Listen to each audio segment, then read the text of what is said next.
السلام علیکم، میں ہوں محمد ندیم صادق اور آپ دیکھ رہے ہیں میرا یوٹیوب چینل۔ آج ہمارے ساتھ جو مہمان شخصیت ہیں، خوبصورت لب و لہجے کے شاعر، انگریزی زبان و ادب کے استاد اور گہری نظر رکھتے ہیں نقد و نظر پہ، یہ مراد ہیں جناب یاسر اقبال صاحب۔ تو آج ان سے گفتگو کرتے ہیں۔ یاسر اقبال صاحب، آپ اپنا مختصر تعارف ذرا ہمیں کروائیے کہ آپ کا بنیادی تعلق کہاں سے ہے، اور گورنمنٹ کالج صاحبال میں تشریف لانے سے پہلے آپ کہاں جاب کر رہے تھے؟ جی، میرا تعلق ضلع بہاول نگر سے ہے اور وہیں میری پرورش، تعلیم اور ملازمت ہوئی، اور لکھنا پڑھنا بھی وہیں سے شروع کیا، اور ادب کے ساتھ جو لگاؤ ہے وہ بھی وہیں سے بنا، اور اب کچھ ماہ سے میں گورنمنٹ کالج ساہیوال میں پوسٹڈ ہوں۔ اس سے قبل آپ جو ہے کہاں چشتیاں کالج میں آپ پڑھاتے رہے ہیں؟ جی، اس سے پہلے میری پہلی پوسٹنگ گورنمنٹ کالج چشتیاں میں تھی۔ میں چشتیاں میں مقیم رہا ہوں، وہیں اپنی ملازمت بھی کی اور رہائش بھی رکھی۔ تو یوں آپ کا جو شعر و ادب کی دنیا سے جو آپ کا حلقہ ہے وہ بہاول نگر کے ساتھ ساتھ چشتیاں کے ساتھ بھی آپ زیادہ عرصہ منسلک رہے۔ جی، ملازمت کی وجہ سے میں چشتیاں چلا گیا اور پھر وہاں کئی سال گزارے ہیں، لیکن بنیادی طور پر میری ادبی تربیت بہاول نگر کی ہے۔ اور باقی جو آپ کی جو تدریسی دورانیہ ہے، اس میں آپ جو ہے چشتیاں کے لوگوں سے، شاعروں ادیبوں سے آپ کا یقیناً تعارف ہوا ہوگا۔ تو آپ ہمیں سب سے پہلے، ہم بہاول نگر کا تو ہم بعد میں کرتے ہیں، پہلے آپ جہاں سے ابھی ہمارے پاس تشریف لائے ہیں گورنمنٹ کالج سہیوال میں، تو وہاں کے جو شعری منظر نامہ اور جو شاعر ادیب معروف ہیں ان کے حوالے سے تھوڑا سا ہمیں بتائیے کہ وہاں کون کون شاعر ادیب ہیں اور کس طرح کا ادب تخلیق ہو رہا ہے۔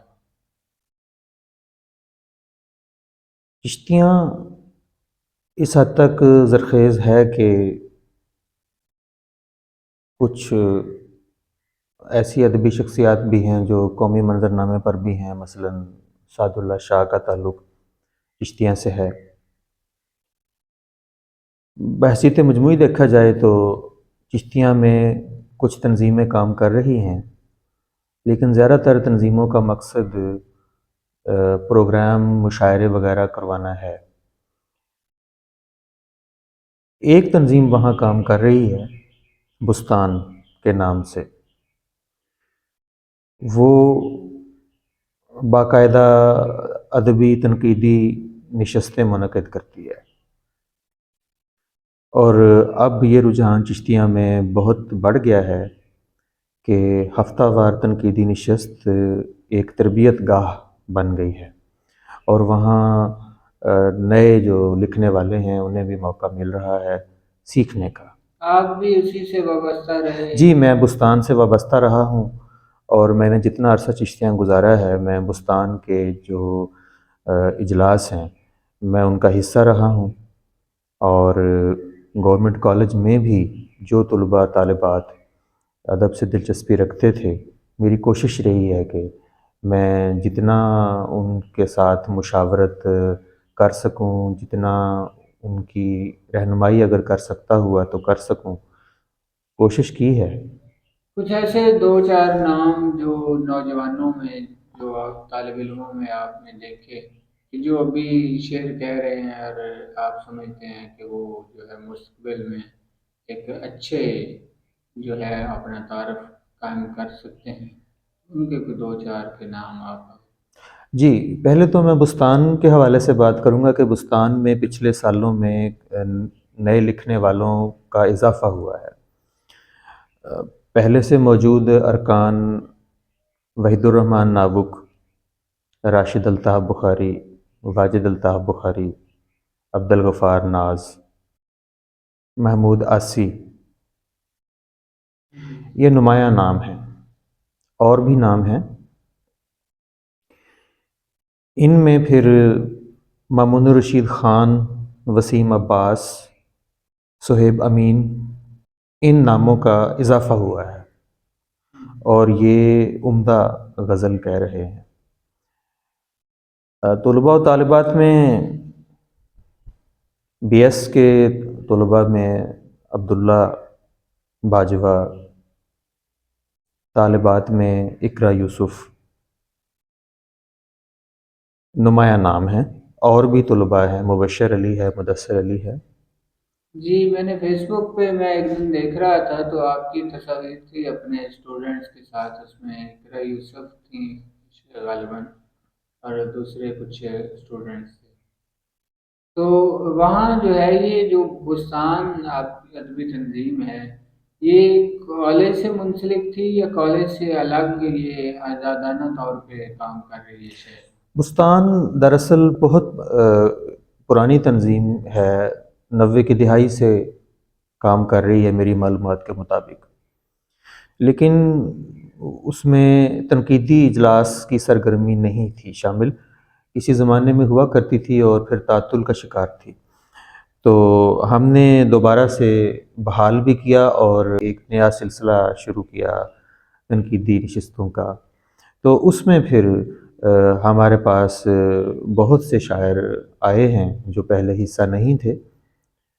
بستان شہر میں کام کرنے والی تنظیم ہے، مشاعرے بھی کرواتی ہے۔ آپ بتا رہے تھے کہ جی پہلے بستان کا کافی لمبا نام تھا اور اس کو پھر مختصر کیا گیا، جی، یہ کہانی کیا ہے؟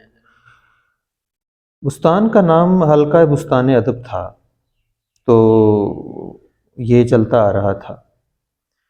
تو ہم نے جب بستان میں کام شروع کیا تو تجویز رکھی کہ اس کے نام کو تبدیل کیا جائے، تو بستان ادب کیا گیا، اور پھر پرانے ارکان کی وابستگی کو مد نظر رکھتے ہوئے نام کو مکمل طور پر نہیں بدلا گیا، پھر صرف بستان چشتیاں نام طے کر لیا گیا۔ پچھلے نام بھی اچھے تھے، لیکن کوشش کی گئی کہ نام کو زیادہ بہتر اور مختصر بنایا جائے اور زیادہ پرکشش بنایا جائے اور مختلف بھی بنایا جائے۔ جی، اور اب ہم چلتے ہیں کہ آپ کا بنیادی تعلق بہاول نگر سے ہے، تو بہاول نگر کا جو منظرنامہ ہے وہاں کون کون سے شاعر جو ہیں وہ موجود ہیں، اور آپ جو حیات ہیں یا اس سے پہلے جو جی، معروف نام؟ بہاول نگر میں طالب علمی کے زمانے میں، کالج کے زمانے میں شناسائی ہوئی اساتذہ سے۔ پروفیسر احمد سہیل وہاں کالج میں اب بھی پڑھا رہے ہیں، ان سے رہنمائی ملی، ابتدائی رہنمائی اگر کالج کی سطح پہ دیکھی جائے تو، لیکن اس سے کہیں زیادہ سیکھنے کا جو عمل تھا وہ بہاول نگر شہر میں موجود اساتذہ کے مرہون منت تھا، جہاں نوجوان مجھ سے سینئر شاعر حسن ارشاد، میں انہیں اپنا پہلا استاد مانتا ہوں، جن سے میں نے شاعری کے رموز سیکھے۔ دوسری طرف بہاول نگر میں قاداور ادبی شخصیات بھی موجود تھیں، جن میں افضل راجپوت اور سلیم نظر پنجابی کے اہم نام ہیں جن کا انتقال ہو چکا ہے۔ ان کے ساتھ بہت وقت گزرا اور ان کی سنگت میں ادب کی ایک تربیت ہوئی ہے۔ سب سے نمایاں نام سلیم شہزاد کا ہے۔ ذاتی طور پر میں اپنے ادبی سفر میں جناب حسن ارشاد کے بعد محترم سلیم شہزاد سے متاثر بھی ہوا، اور ان کے ساتھ زیادہ وقت گزرا، اور شعر اور ادب کے حوالے سے جو میرا سفر ہے وہ جی مشورہ سخن اور ایک مجموعی ماحول بھی سلیم شہزاد کے ہونے سے مجھے میسر آیا۔ اور مجھے ہی نہیں، بہاول نگر کے جتنے بھی لکھنے والے ہیں وہ اسی تناور درخت کے سائے میں انہوں نے سیکھا ہے۔ اور سلیم شہزاد اور حسن ارشاد کے علاوہ اگر کوئی اور ایسے نام ہیں جنہوں نے مجھے سکھایا ہے، جن کے ساتھ میرا وقت گزرا ہے، اس وقت بھی ان کی رفاقت ہے، ناصر کریم ہیں جو آزاد نظم، اردو آزاد نظم کا منفرد نام ہے، بابر زیدی ہیں جو اردو غزل کا مضبوط حوالہ ہیں، سید علی عمران نقوی ہیں جو بہت پرانے دوست ہیں، کالج کے زمانے سے ہی ہمارے ساتھ ہیں، رہنمائی کرتے رہے ہیں، اچھے افسانہ نگار، ناول نگار، پنجابی اردو کے شاعر ہیں۔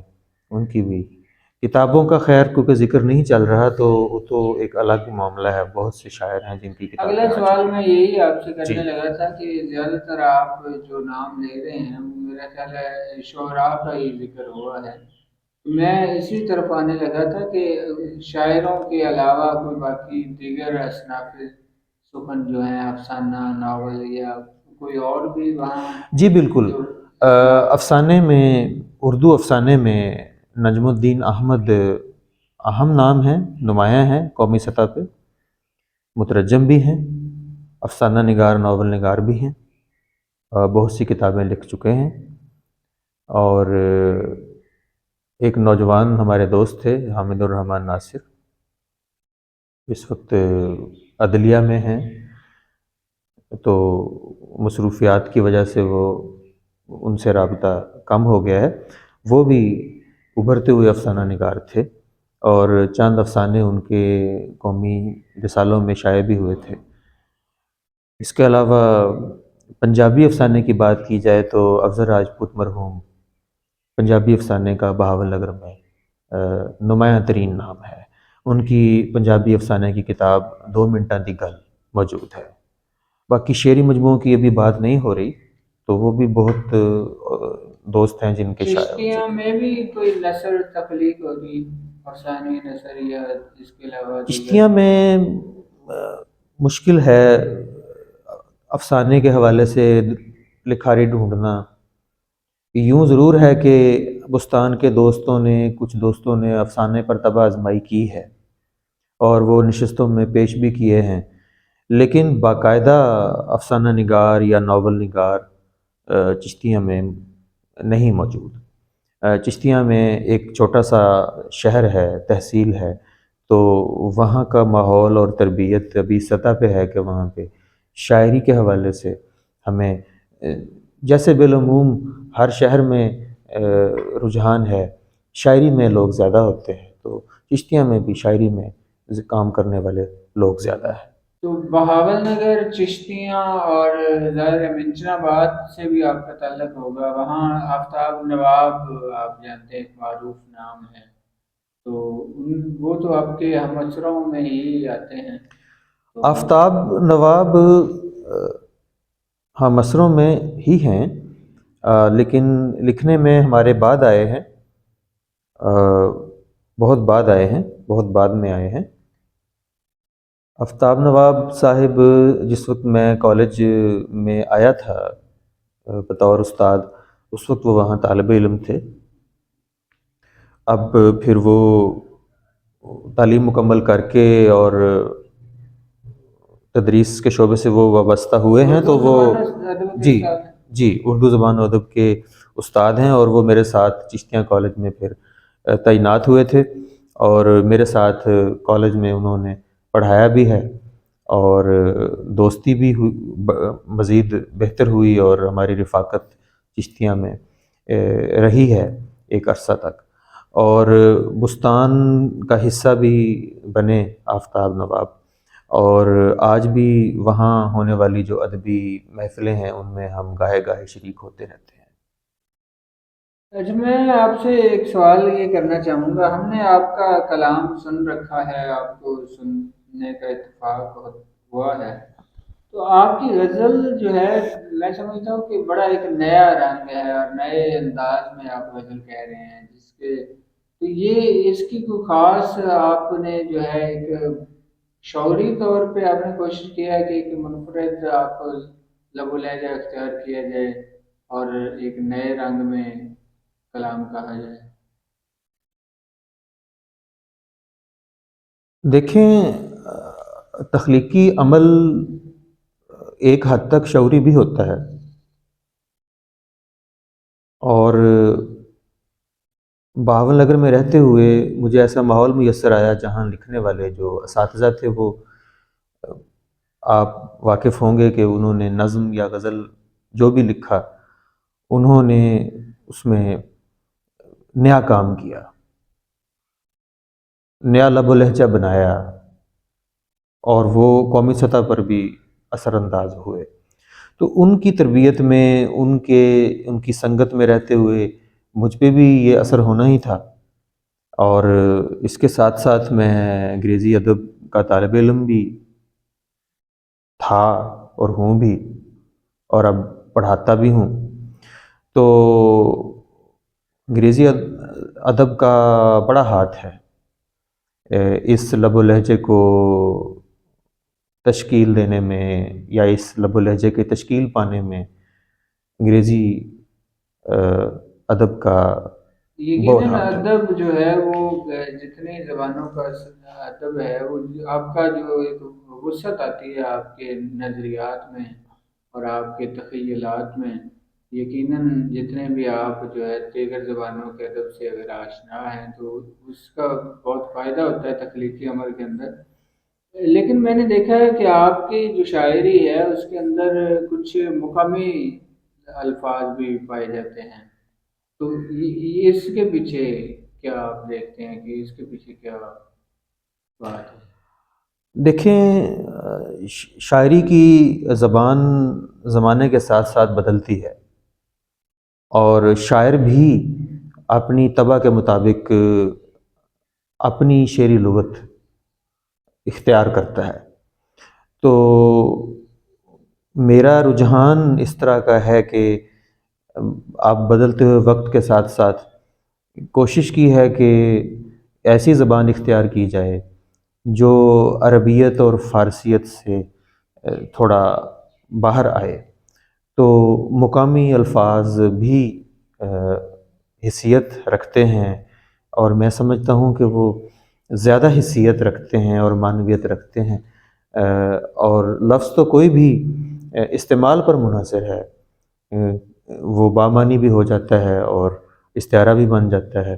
تو اس لیے میں نے اپنی شاعری میں یہ نہیں پابندی لگائی کہ کون سے لفظ استعمال کرنے ہیں اور کون سے نہیں کرنے، اگر مقامی لفظ بھی مناسب معلوم ہوا ہے تو وہ میں نے استعمال کر لیا۔ اچھا، میں آپ سے، آپ کیونکہ کلاسیکی ادب پہ بھی آپ کی گہری نظر ہے اور جدید جو ہے ادب ہے اس پہ بھی آپ جو ہے شناسا ہیں اس سے، تو میں اگر پوچھوں کہ یاسر اقبال کا کلاسیکی ادب میں، کلاسیکی شاعری میں بالخصوص کون سا پسندیدہ شاعر ہے، ایک نام اگر کوئی آپ لیں، اور اسی طرح پھر جدید غزل میں کوئی ایک نام اگر آپ لیں تو؟ کلاسیکی غزل میں بہت سے تو نہیں، لیکن کلاسیکی شاعری میں جو تین چار بڑے نام ہیں ان سے یقیناً سیکھا ہے۔ آ، اگر آپ ایک نام پر اصرار کرتے ہیں تو یقیناً غالب ہی ہو سکتے ہیں، اور جدید غزل میں اگر آپ اصرار کرتے ہیں کہ ایک نام لیا جائے تو ظفر اقبال ہے۔ آپ نے دونوں جو ہے نام لے لیے، لیکن میر کا بھی ہم نے آپ کے منہ سے میر کا تذکرہ بارہا سنا ہے، اور میں توقع کر رہا تھا کہ آپ شاید میر کا نام لیں گے۔ میر کو آپ کہاں دیکھتے ہیں؟ لیکن جی، خدائے سخن ہے جی کہ بالکل، میں پہلے عرض کر چکا ہوں کہ کلاسیکی شعراء میں سے کم از کم بھی دو تین نام ضرور ہیں جن سے استفادہ کیا ہے، اور جو ظاہر ہے ان میں میر لازم ہیں، میر کو ان میں سے خارج نہیں کیا جا سکتا۔ لیکن اگر ایک نام پر اصرار کیا جائے تو پھر غالب میں سمجھتا ہوں کہ وہ ایک ارتقاء یافتہ صورت ہے کلاسیکی شاعری میں، تو ذاتی طور پر میں ان سے زیادہ متاثر ہوا ہوں۔ مجھے ذاتی طور پہ کیونکہ ناصر بہت پسند ہے، تو ناصر کے حوالے سے آپ کیا رائے رکھتے ہیں؟ ناصر کیسے شاعر ہے؟ میں سمجھتا ہوں کہ جو غزل اس وقت بھی لکھی جا رہی ہے اور جو غزل پون صدی سے لکھی جا رہی ہے، بالخصوص تقسیم کے بعد سے، عام طور پر اسی غزل کو ہم جدید غزل کہتے ہیں۔ تو جدید غزل کی بنیاد رکھنے والوں میں ناصر کاظمی ہیں، ناصر کاظمی اور شکیب جلالی، انہوں نے بہت متاثر کیا ہے۔ میں ذاتی طور پر شکیب جلالی سے زیادہ متاثر ہوں، لیکن یہ دونوں شاعر، شکیب جلالی اور ناصر کاظمی، آج جو غزل لکھی جا رہی ہے اس کی بنیاد رکھنے والے ہیں۔ آج کی غزل کا جو اسلوب ہے وہ ان دو افراد کی جدت طبع کا نتیجہ ہے۔ اچھا، ہم ساہیوال میں کیونکہ بیٹھے ہیں، اور اگر ہم ساہیوال میں بیٹھے ہوئے اردو نظم اور بالخصوص جو ہے جدید اردو نظم کے حوالے سے مجید امجد کا ذکر نہ کریں تو یہ بالکل مناسب بات نہیں ہے۔ ہم دیکھتے ہیں کہ اقبال کی تو ایک الگ حیثیت ہے، اور بڑے نظم کے دو تین نام جو ہیں، میرا جی ہیں، نون بم راشد ہیں، مجید امجد ہیں۔ تو اگر آپ ان میں سے زیادہ متاثر کن سے ہیں، جدید نظم میں سے یا ان کے علاوہ کوئی اور نام جو ہے؟ جدید نظم میں ان ناموں یہ نام سارے اساتذہ ہیں، یہ جدید نظم کی بنیاد رکھنے والے ہیں، کسی کو نظر انداز نہیں کیا جا سکتا۔ لیکن ذاتی طور پر مجید امجد اس لیے قابل ترجیح ہیں کہ انہوں نے نظم کو جو لب و لہجہ اور جو لغت دی، وہی وہ آج مقامی، وہی آج کی نظم کی زبان ہے۔ اور زیادہ تر مقامی جی مقامی جو ہے الفاظ اور مقامی ماحول، اور وہ اس پورے خطے کے شاعر معلوم ہوتے جی ہیں۔ بالکل، کیونکہ راشد کے ہاں جو ایک ڈکشن یا لفظیات کی حد تک جو ایک بیگانگی اور ایک ذرا سی مصنوعیت جھلکتی ہے عربی فارسی کے زیادہ ارتکاز کی وجہ سے، اس سے ان کی شعری مقام کو تو فرق نہیں پڑتا، وہ بلند شاعر ہیں۔ لیکن مجید امجد کے ہاں جو ایک تنوع ہے، اور لسانی اعتبار سے بھی اور تکنیک کے اعتبار سے بھی، وہ اس لحاظ سے میرے خیال میں قابل ترجیح ہے نئے لکھنے والوں کے لیے۔ میں خود بھی ان سے اسی لیے زیادہ متاثر ہوں۔ اچھا، آج کل جو شاعری کی جا رہی ہے، اور جو شاعری خاص طور پہ جسے ہم پاپولر شاعری کا جی نام اگر دیں تو کہا جا سکتا ہے، اور جو نوجوان زیادہ تر متاثر ہمیں جو ہے آج کل شاعری سے اگر متاثر ہیں، تو آپ کیا سمجھتے ہیں کہ آج کا جو شعری منظر نامہ ہے، کیا یہ اپنا کوئی تاثر قائم کر پائے گا آنے والے وقتوں میں، یا یہ پھر ابھی شہرت ہے چند روزہ اور اس کے بعد جو ہے وہی ہمارے پاس وہی جو اصل ہمارے کلاسیکی شعراء ہیں یا جدید شعراء جو ہیں وہی رہ جائیں گے اور یہ شاعری ختم ہو جائے گی، یا یہ اپنا کوئی آپ مقام متعین کر پائے؟ دیکھیں، ادب میں لکھاریوں کے گروہ ہوتے ہیں، لکھاریوں کے مختلف رجحان ہوتے ہیں، لکھاریوں کی مختلف ترجیحات ہوتی ہیں، جس کی وجہ سے پھر الگ الگ دائرے بن جاتے ہیں، الگ الگ اسلوب بن جاتے ہیں۔ تو پاپولر لٹریچر یا پاپولر پوئٹری تو اب ایک حقیقت ہے۔ جب سے پرنٹنگ پریس اور اس کے بعد کاغذ اور کتاب کی رسائی عام آدمی تک ہوئی ہے، اور پھر تعلیمی اداروں کا قیام یہ جو کچھ تبدیلیاں آئی ہیں پچھلی ایک دو صدیوں سے، تو عام آدمی تک ادب پہنچا ہے، تو پھر پاپولر لٹریچر اور پاپولر پوئٹری کی بھی لیکن ایک جو شاعری کی جا رہی ہے خاص طور پہ جو مشاعروں میں، ایک تو ہے مشاعرہ باز شعراء ہوتے ہیں اور زیادہ وہ جو ہے متاثر کرتے ہیں اپنی حرکات و سکنات سے. شاعری کو اگر آپ ان کا شعر لکھ کے دیکھ لیں تو اس کے شعر کے پلے کوئی بات نہ ہو، لیکن وہ اپنی اداؤں سے اور اس طرح سے اس کو آپ یہ کیا کون سا کلچر ہے، اس کو آپ کیسے دیکھیں؟ دیکھیں، میں یہی کہوں گا کہ ہمیں ادب اور تنقید نے یہی سکھایا ہے کہ ادب کے جتنے بھی رجحانات ہوں یا اسلوب ہوں، ان سب کو اپنی اپنی جگہ پہ تسلیم کیا جائے. اگر پاپولر پوئٹری کو کر رہے ہیں، اگر کوئی مشاعرے میں کے لیے شاعری کر رہے ہیں، اگر کوئی عوام کو یا لوگوں میں اپنی مقبولیت بڑھانے کے لیے یا ریٹنگ کے لیے یا حتیٰ کہ کمائی کے لیے بھی اگر ادب سے وابستہ ہیں، تو وہ ان کی اپنی ترجیحات ہیں، اور ان کو پھر اسی کے مطابق پھر اس کا آؤٹ کم یا نتیجہ یا جزا یا بدلہ بھی اسی حساب سے ملتا ہے. مشاعرے کی شاعری اور جس شاعری کی طرف آپ اشارہ کر رہے ہیں وہ اپنی جگہ پہ موجود ہے اور وہ ہوتی رہے گی، لیکن وہ اپنے دائرے میں بس ہوتی رہے گی.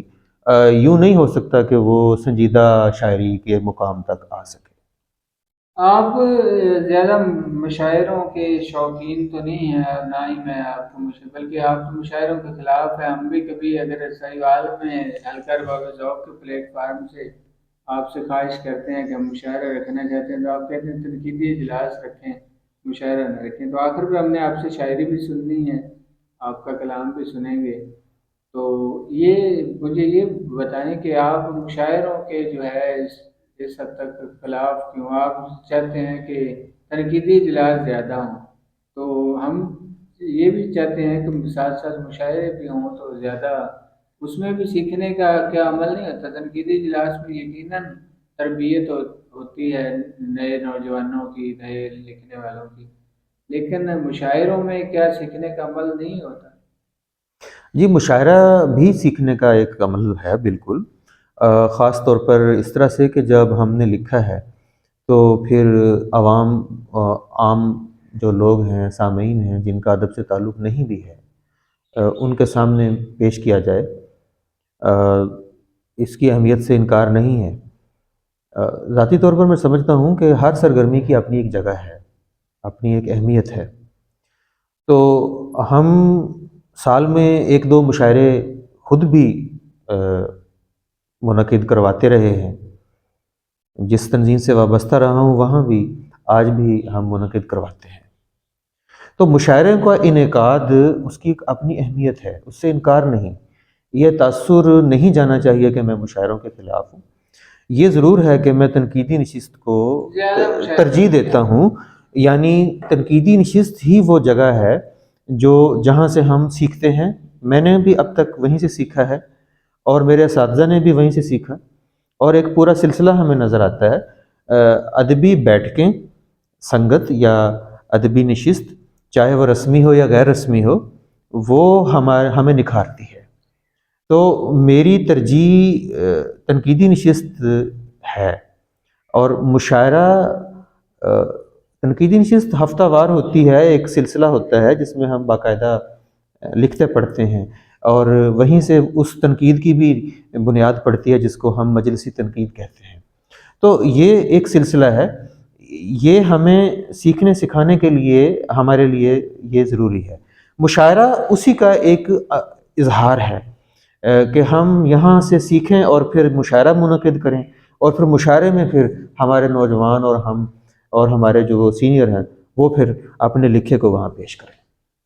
آپ سوشل میڈیا کا کتنا کردار دیکھتے ہیں شاعری کو عام کرنے میں اور خاص طور پہ نوجوان نسل تک پہنچانے میں؟ سوشل میڈیا کا کیا کردار ہے؟ سوشل میڈیا کا کلیدی کردار ہے، بنیادی کردار ہے، اس سے انکار نہیں کیا جا سکتا. سوشل میڈیا نے رسائی دے دی ہر اس آواز کو جس سے مشکل پیش آتی تھی پرنٹ میڈیا کے زمانے میں کہ پتہ نہیں ان کی لکھت وہاں جگہ پاتی ہے یا نہیں جگہ پاتی.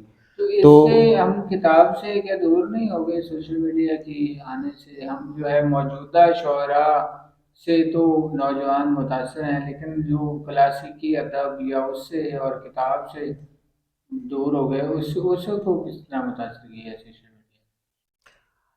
کتاب سے دوری کی اور وجوہات بھی ہیں. میرا نہیں خیال کہ سوشل میڈیا کے آنے سے ہم کتاب سے دور ہوئے ہیں. جن معاشروں میں سوشل میڈیا ہم سے زیادہ ترقی یافتہ ہے وہاں بھی لوگ کتاب سے جو وابستہ ہیں وہ وابستہ ہیں. یہ الگ بات ہے کہ اب کتاب کی صورت بدل رہی ہے. نہیں، وہاں تو کتاب جو ہے وہ لاکھوں کی تعداد میں شائع ہوتی ہے. یہاں ہم کتاب چھپواتے ہیں تو 500 کاپیاں یا اس سے زیادہ، اور وہ بھی ہمیں جو ہے زیادہ کتاب خریدنے کا تو شاید کلچر وہ نہیں ہے. لیکن یورپ کے اندر ہم سے وہ زیادہ یقیناً ٹیکنالوجی میں اور ان ساری چیزوں میں ہم سے زیادہ ترقی یافتہ ہیں. لیکن کتاب آج بھی وہاں جو ہے وہ ہزاروں کی تعداد میں شائع ہوتی ہے اور کتاب بکتی کی ہے. اہمیت اپنی جگہ ہے. میں عرض کرتا ہوں کہ کتاب کی جو صورت ہے وہ بدل سکتی ہے. آج بھی کتاب کاغذ سے ڈیجیٹل یا ای بک پہ منتقل ہو رہی ہے. تو ہو سکتا ہے آنے والا وقت ای بک کا ہو. تو اس لیے کوئی کاغذ والی کتاب پہ اصرار نہیں. آہستہ آہستہ ہماری اس کتاب کی ریڈیبلٹی بڑھ جائے گی. فی الحال ہمیں مشکل پیش آ رہی ہے. ویسے تو اب پرانی کتابیں جتنی بھی ہیں ریختہ پہ یا اس طرح کی ویب سائٹس پہ ایک کلک پہ ہمیں کوئی اگر چیز چاہیے ہوتی ہے تو ہمیں مل جاتی ہے. لیکن پوری کتاب پڑھنا ذرا مشکل اور ایک دقت طلب کام نہیں ہے. اس پہ جو ویب سائٹ پہ یا آپ اس پی ڈی ایف کی صورت میں. کتاب پی ڈی ایف کی صورت میں ہے یا اسکرین پہ ہے، دقت کے کچھ اسباب ہیں. کچھ نفسیاتی اسباب ہیں، کچھ اسباب اس اسکرین کے بھی ہیں.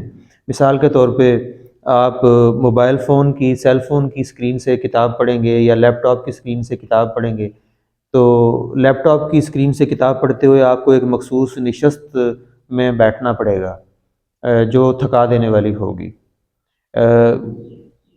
جو پیپر والی کتاب ہے اسے پڑھنے کے لیے بھی آپ ذرا نیم دراز ہو جائیں گے، تو بھی بہرحال ایک خاص اہتمام آپ کو کرنا پڑتا تھا. لیکن یہ جو پی ڈی ایف کی کتاب کو موبائل فون کی اسکرین پہ پڑھنا ہے اس میں جو دقت ہے وہ موبائل فون کی اسکرین کا چھوٹا ہونا ہے اور آنکھوں کے لیے نقصان دہ ہونا بھی ہے. اب مارکیٹ میں ای بک ریڈر آ گئے ہیں جو خاص اسی مقصد کے لیے بنائے گئے ہیں کہ کتاب کو سائز سکون بھی کے ساتھ پڑھا جا شاید سکے. کتاب جتنا کتاب کے صفحے جتنا ان کا سائز بھی ہے اور روشنی بھی مناسب ہے کہ آنکھوں کو چبھنے والی نہیں ہے. تو آنے والے وقت میں اگر ای بک ریڈرز کا رواج پڑ گیا تو میرے خیال میں کتاب کو پڑھنا پیپر والی کتاب یا پرنٹ کتاب سے کہیں زیادہ آسان بھی ہو جائے گا اور ممکن ہے بڑھ بھی جائے. کتابیں زیادہ آپ کی رسائی میں اور ہوں گی آپ اور آپ کو اس کے لیے کوئی خاص نشست میں نہیں بیٹھنا پڑے گا، خاص انداز سے کوئی خاص اہتمام نہیں کرنا پڑے گا. آپ کسی بھی جگہ کہیں بھی کسی بھی نشست میں یا نیم دراز ہو کر یا لیٹے ہوئے بھی سفر میں بھی آپ آسانی سے کتاب پڑھ پائیں گے. اچھا، اب آخر پہ ہم نے آپ سے چشتیاں اور بہاول نگر اور باقی ملکی منظر نامے پہ شاعری کے حوالے سے بات کی. تو یہ خطہ ساہیوال کے حوالے سے آپ ہمیں بتائیے کہ آپ یہاں آنے سے قبل کن کن لوگوں سے آگاہ تھے اور کون سے لوگ جو ہے موجودہ اور ماضی میں آپ دیکھتے ہیں کہ جن سے آپ شناسا تھے؟ ساہیوال سے زیادہ وابستگی نہیں رہی. ساہیوال کا تعارف ظاہر ہے، مجید امجد تو ہیں ہی، منیر نیازی بھی ہیں، لیکن ناصر کاظمی کا تعلق بھی ایک حوالے سے ہے، ان کی بھی شادی یہاں ہوئی تھی، جی تو قید بھی جیل میں رہے۔ جی بہت حوالے ہیں ظاہر ہے، لیکن یہاں موجودہ منظرنامے کی بات کریں تو ڈاکٹر افتخار شفیع صدر شعبہ اردو گورنمنٹ کالج ساہیوال سے میرا ربط تھا سوشل میڈیا کے ذریعے سے، انہوں نے مجھے خوش آمدید بھی کہا، اور میں یہاں آیا تو انہوں نے مجھے اجنبیت محسوس نہیں ہونے دی، بہت انس کرنے والے، محبت رکھنے والے، تعاون کرنے والے دوست ہیں۔ ڈاکٹر افتخار شفیع اپنی شاعری اور اپنی تحقیق کے حوالے سے بھی ایک معتبر نام ہے۔ سوشل میڈیا پر ڈاکٹر ہنا جمشید بھی ساہیوال کا اب ایک فکشن کے حوالے سے نام ہے، جن سے زیادہ شناسائی نہیں ہے۔ مصباح نوید اردو فکشن کے حوالے سے ابھرتا ہوا نام ہے اس وقت ساہیوال میں۔ ان کے افسانے پڑھنے کا اور ان کی سنگت بھی ایک تنظیم ہے جو اپنا اجلاس منعقد کرواتی ہے، تو اس میں میری باقاعدہ شرکت ہوتی ہے۔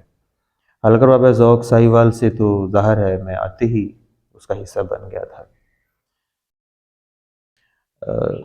باقی میں ساہیوال سے زیادہ ادبی اعتبار سے واقف ابھی نہیں ہوں، آہستہ آہستہ واقفیت ہوتی جائے گی۔ اہلکار باب ذوق کے پلیٹ فارم سے آپ جو ہے اب وابستہ ہیں، اب باقاعدہ وہاں آپ باقاعدگی سے شریک ہوتے ہیں اجلاسوں میں، تو وہاں سے یقیناً ایک ادبی حلقہ آپ سے متعارف ہوا ہے، اور آپ ہمارے شہر میں بڑا اچھا اضافہ ہیں، تو ہم آپ کے جو ہے نظریات سے اور آپ کے تنقیدی نظریات سے مستفید بھی ہوتے ہیں، اور بڑا اچھا ہمیں محسوس ہوتا ہے۔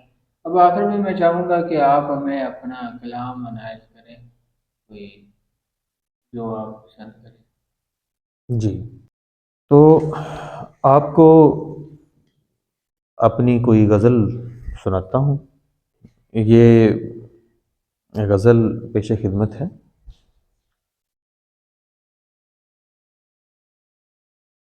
میں گہنایا گہنا ہوں، مجھے پیتم نے کیا پہنا، پہنا پہن اتارا۔ واہ واہ میں گہنایا گہنا ہوں، مجھے پیتم نے کیا پہنا، پہنا پہن اتارا۔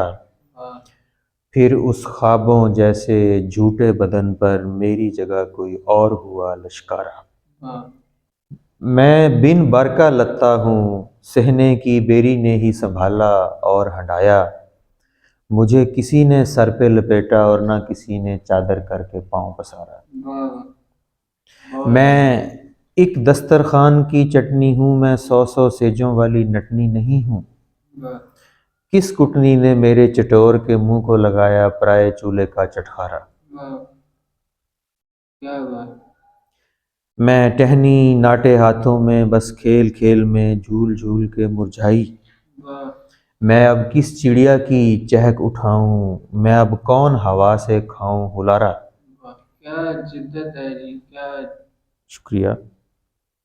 میں تو کھنگر اینٹ ہوں، بھاگ یہی تھا، واہ واہ گہری بھرت میں ہو گئی روڑی روڑی۔ کمال، کیا مصرع ہے جی، ہنگرین میں تو کھنگر اینٹ ہوں، بھاگ یہی تھا، گہری بھرت میں ہو گئی روڑی روڑی۔ میری بلا سے کس کو دیواروں میں کھپایا، کس کو بخشا محل منارہ۔ واہ کیا بات ہے، بہت میں خود گزرے گئے زمانوں سے برگشتہ غزل ہوں، کون کرے سنوائی۔ خوب۔ میں محبوب کی گلیوں کوچوں سے جب نکلی، کچھ نظموں نے مجھے سہارا۔ واہ شکریہ۔ بہت شکریہ جناب یاسر اقبال صاحب، بہت اچھی رہی آپ سے گفتگو، اور بڑا اچھا لگا آپ نے آج اپنا قیمتی وقت دیا۔ تو جی آج کی جو نشست ہے اسی پہ اختتام پذیر ہوتی ہے، ملیں گے کسی اور نئے مہمان شخصیت کے ساتھ اور نئے لوگوں سے آپ کو متعارف کروائیں گے، تو تب تک کے لیے خدا حافظ۔